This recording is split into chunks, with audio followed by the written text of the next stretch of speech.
क्या 50% DA basic में होगा मर्ज और इससे बढ़ जाएगी कर्मचारियों की बेसिक सैलरी या फिर न्यूनतम वेतन? ये एक ऐसा सवाल है जिसका कि जवाब हर एक सरकारी कर्मचारी और पेंशनर्स चाहता है, क्योंकि मीडिया में ये खबरें चल रही हैं कि अब महंगाई भत्ता 50% हो गया है और इसे 7वें वेतन आयोग की सिफारिशों के अनुसार बेसिक में मर्ज कर दिया जाएगा और इसका फायदा कर्मचारियों को ये होगा कि उनकी बेसिक पे अच्छी खासी बढ़ जाएगी। तो क्या ये मर्ज होने वाला है या फिर नहीं होने वाला है, इसकी पूरी जानकारी पूरे सबूत के साथ आपको इस वीडियो में दी जाएगी, इसलिए हमारे इस वीडियो के लास्ट तक जरूर बने रहें। दोस्तों, इस सवाल का जवाब जानने के लिए कुछ बातें आपको जानना बेहद ज़रूरी है, जिसमें सबसे पहली बड़ी बात यहाँ पर है कि कर्मचारियों और पेंशनर्स को महंगाई भत्ता और महंगाई राहत क्यों दिया जाता है, उसके बारे में। इसके अलावा दूसरी बात यहाँ पर यह है कि 7वें वेतन आयोग ने क्या सिफारिश की है, क्या ऐसी कोई सिफारिश की है जिसमें ये कहा गया है कि जैसे ही महंगाई भत्ता 50% होता है उसे बेसिक में मर्ज कर दिया जाएगा और कर्मचारियों की बेसिक पे बढ़ाकर महंगाई भत्ते को 0 कर दिया जाएगा। तो ये कुछ ऐसी बातें हैं जिनको जानना बेहद ज़रूरी है। तो इन सभी बातों के बारे में आपको इस वीडियो में जानकारी दी जाएगी, इसलिए वीडियो को लास्ट तक जरूर देखें। जानकारी पसंद आए तो वीडियो को लाइक कर दें, शेयर करना ना भूलें आपके दोस्तों के साथ, और यदि अभी तक चैनल सब्सक्राइब नहीं किया है तो कर्मचारियों और पेंशन से जुड़ी हुई हर एक ऑथेंटिक अपडेट सबसे पहले देखने के लिए चैनल को जरूर सब्सक्राइब करें।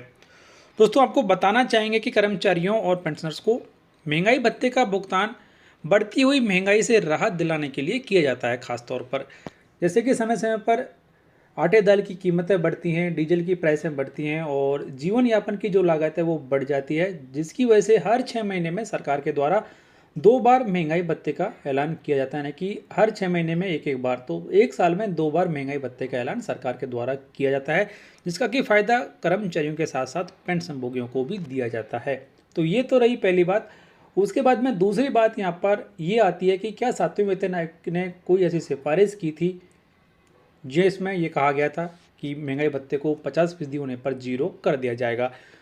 तो यहाँ पर आपको बताना चाहेंगे कि ये 7वें वेतन आयोग की जो रिपोर्ट है उसका चैप्टर 5 आपके सामने है, जिसमें ये बताया गया कि किस तरीके से मिनिमम जो पे थी 18,000 रुपये उसे तय किया गया, और उसके बाद में क्या सिफारिश यहाँ पर अलाउंसेस कमेटी के द्वारा की गई, उसके बारे में भी आपको आगे इस वीडियो में बताया जाएगा। तो सबसे पहले जो उस टाइम का महंगाई भत्ता था उसे 0 कर दिया गया था वेतन आयोग ने, और एक मल्टीप्लिकेशन फैक्टर 2.57 तय किया गया था, और उसी के आधार पर न्यूनतम सैलरी 18,000 रुपये तय की गई थी।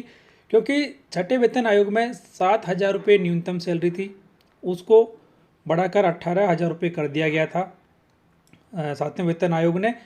और इसको कैलकुलेट करने के लिए जो एक्वायर्ड फार्मूला है, जिसकी बातचीत यहाँ पर की जा रही है कि उसी के आधार पर डीए को मर्ज कर दिया जाएगा और जनवरी 2024 से जो डीए है वो 0 कर दिया जाएगा।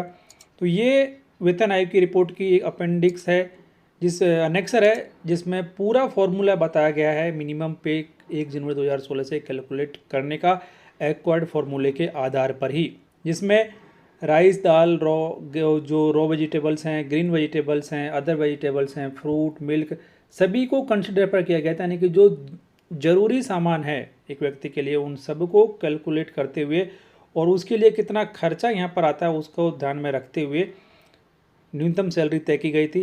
यानी कि जो खाद्य पेय जो सामान है, क्लोथिंग्स वगैरह का है, कपड़े हैं, उन सब के लिए लगभग एक व्यक्ति के द्वारा एक्वायर्ड फार्मूले के आधार पर 9,217.99 रुपये खर्च किए जाते हैं। उसके बाद में फ्यूल, इलेक्ट्रिसिटी, वाटर चार्जेस, इस पर 2,304 रुपये।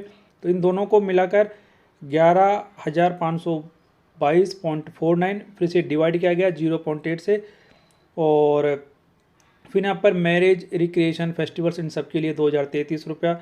इन दोनों को जब ऐड टोटल किया गया तो 13,555 आया।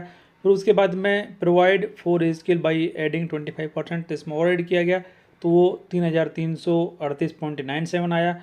फिर इन सब का टोटल जो था वो 16,944 रुपये पहुँचा। फिर हाउसिंग भी यहाँ पर कंसिडर किया गया, मकान किराया भत्ता लगभग 524 रुपये। इन सब के बाद में ये अराइव हुआ 17,468। फिर यहाँ पर उस टाइम का जो महंगाई भत्ता था, जो कि 125% प्रोजेक्टेड किया गया था कि 1 जनवरी 2016 तक ये इतना हो जाएगा। तो उस समय उस महंगाई भत्ते को कंसिडर करते हुए 424.0 पॉइंट उसमें जोड़े गए थे और उसकी वजह से जो महंगाई भत्ता है वो वहाँ पर जीरो कर दिया गया था कि उस महंगाई भत्ते को जो ज़रूरी खर्चा है व्यक्ति का उसमें जोड़ दिया गया था। और इस तरीके से 1 जनवरी 2016 से जो न्यूनतम सैलरी हुई थी वो 17,992 रुपये हुई थी। तो इसे राउंडिंग ऑफ करते हुए 18,000 रुपये वेतन आयोग के द्वारा कर दिया गया था। तो इस तरीके से ये सिफारिश यानी कि ये कैलकुलेशन थी न्यूनतम सैलरी तय करने की 7वें वेतन आयोग की। तो ये अब आपको मालूम चल गया है। सब्सक्राइब कीजिए गवर्नमेंट एम्प्लॉयज़ न्यूज़ चैनल को और बेल आइकन को दबाइए हर खबर सबसे पहले देखने के लिए। 7वें वेतन आयोग की रिपोर्ट सौंपे जाने के बाद केंद्र सरकार ने विभिन्न प्रकार के अलाउंसेस को समझने के लिए और उनमें बढ़ोतरी करने के लिए एक अलाउंसेस कमेटी का गठन किया था। और इस कमेटी की रिपोर्ट में सिफारिश की गई थी कि जो अलाउंसेस हैं उनको किस तरीके से ट्रीट किया जाएगा, उन्हें मर्ज किया जाएगा या फिर नहीं किया जाएगा। तो यहीं से इस सवाल का जवाब निकल कर आएगा कि क्या डीए को मर्ज किया जाएगा या फिर नहीं मर्ज किया जाएगा।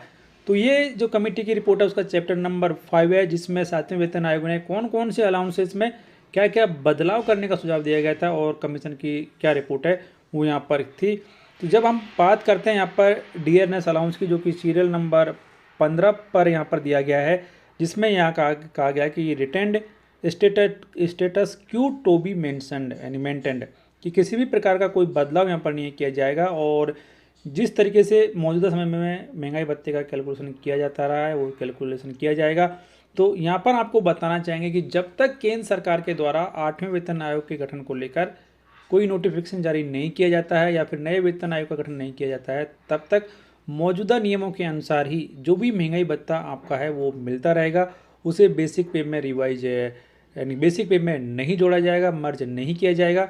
तो फिलहाल आपका जो प्रेजेंट बेसिक पे है उसी के आधार पर जितना महंगाई भत्ता आपका बनता है उसका भुगतान आपको आगे आने वाले समय में भी किया जाता रहेगा। तो आप ये बात मान लें कि फिलहाल आपकी बेसिक पे नहीं बढ़ने वाली है, आपकी बेसिक पे उतनी ही होने वाली है और महंगाई भत्ता आपका 50% की दर से मौजूदा बेसिक पे पर ही आपको दिया जाने वाला है। तो ये महत्वपूर्ण जानकारी फिलहाल इस वीडियो में इतना ही। उम्मीद करते हैं जानकारी आपको पसंद आई होगी। वीडियो को लाइक कर दें, शेयर कर दें आपके दोस्तों के साथ, और चैनल सब्सक्राइब नहीं किया तो चैनल को जरूर सब्सक्राइब कर लें, बेल आइकन जरूर प्रेस करें, जिससे कर्मचारियों और पेंशनर से जुड़ी हुई हर एक यूजफुल अपडेट आप सबसे पहले देख पाएंगे। धन्यवाद।